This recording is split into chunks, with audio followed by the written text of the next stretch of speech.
C'est vrai que moi, il y a une chose qui me fait très très peur quand je fais de l'urbex, c'est soit un plafond qui s'effondre ou un parterre qui s'écroule.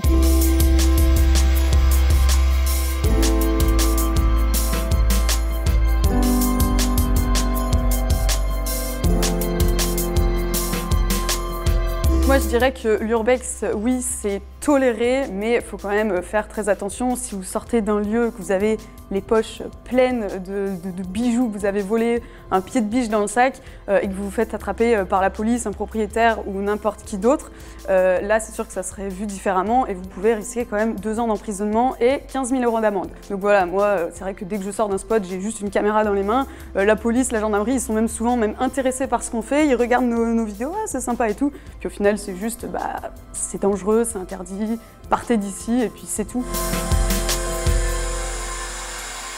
C'est vrai que moi, il y a une chose qui me fait très très peur quand je fais de l'urbex, c'est vraiment la chose qui me fait le plus peur, c'est soit un plafond qui s'effondre ou un parterre qui s'écroule, donc tout simplement on tombe, on se fait écraser. D'ailleurs c'est pour ça qu'on fait jamais de l'urbex seul, au cas où. Si en plus il nous arrive quelque chose dans le lieu, qui est donc une propriété privée, en fait c'est le propriétaire qui va prendre cher. Et d'ailleurs c'est pour ça que voilà, la police à chaque fois nous dit partez, partez. Ça heureusement, je touche du bois, ça ne m'est jamais arrivé, heureusement. Mais par contre c'est vrai que là il n'y a pas longtemps, j'ai fait un parc aquatique abandonné.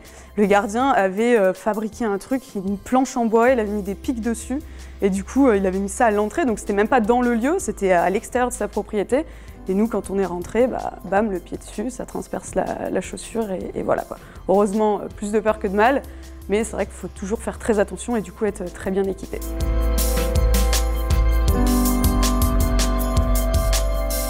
L'exploration qui m'a le plus surprise, c'est on a visité un aquarium abandonné et on est tombé face à un requin momifié qui était là encore dans un aquarium, qui n'avait pas bougé, qui avait vieilli quand même, parce qu'on peut voir la photo avant-après, clairement il n'a pas la même tête, mais c'est vrai que je suis rentrée là, je me suis dit mais comment c'est possible de laisser un animal comme ça mort dans un aquarium?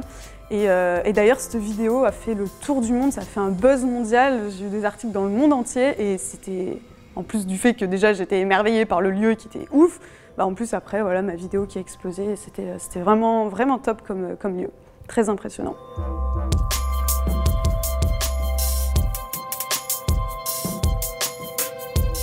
Il y a une exploration qui m'a vraiment marquée en 3 ans de YouTube, c'est l'exploration de Tchernobyl. Je l'ai fait en légal, mais c'était quand même très impressionnant. J'ai passé 2 jours à visiter Tchernobyl avec une guide. C'est une immense ville abandonnée, on a visité Pripyat, on a visité le radar de Douga, et puis on s'est même approché à moins de 100 mètres du sarcophage, donc c'est ce qui recouvre le réacteur qui a explosé. Même si c'était du coup en légal, c'est une exploration qui m'a énormément touchée parce que on sait qu'il y a eu des milliers de morts. Et puis on sait aussi que c'est une catastrophe qui a touché le monde entier. Bon, moi j'étais pas née à ce moment-là, mais c'est vrai que quand j'en parle à mes grands-parents, à mes parents, ils me disent bien sûr qu'on sait ce qui s'est passé, on a tous été impactés.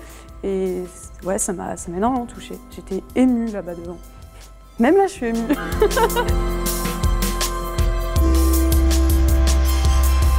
En urbex, il y a une règle fondamentale, c'est donner le moins d'indices possible, ne pas donner les adresses. Même moi qui ai maintenant une grosse communauté sur YouTube, sur TikTok, si je donne des adresses comme ça dans les commentaires ou même que je laisse des indices sur mes vidéos, ça peut attirer des personnes mal intentionnées qui sont là juste pour voler ou casser le lieu et c'est clairement pas le but. On a déjà vu des urbex et même des fois de ma faute, sans le vouloir.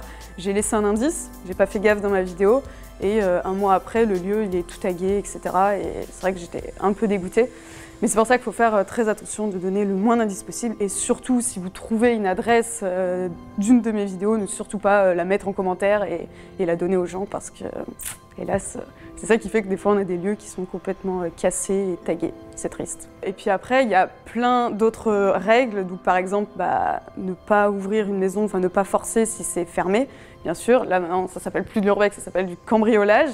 Et puis ne rien voler, ne rien toucher, ça paraît logique, mais c'est vrai que c'est bien de le rappeler.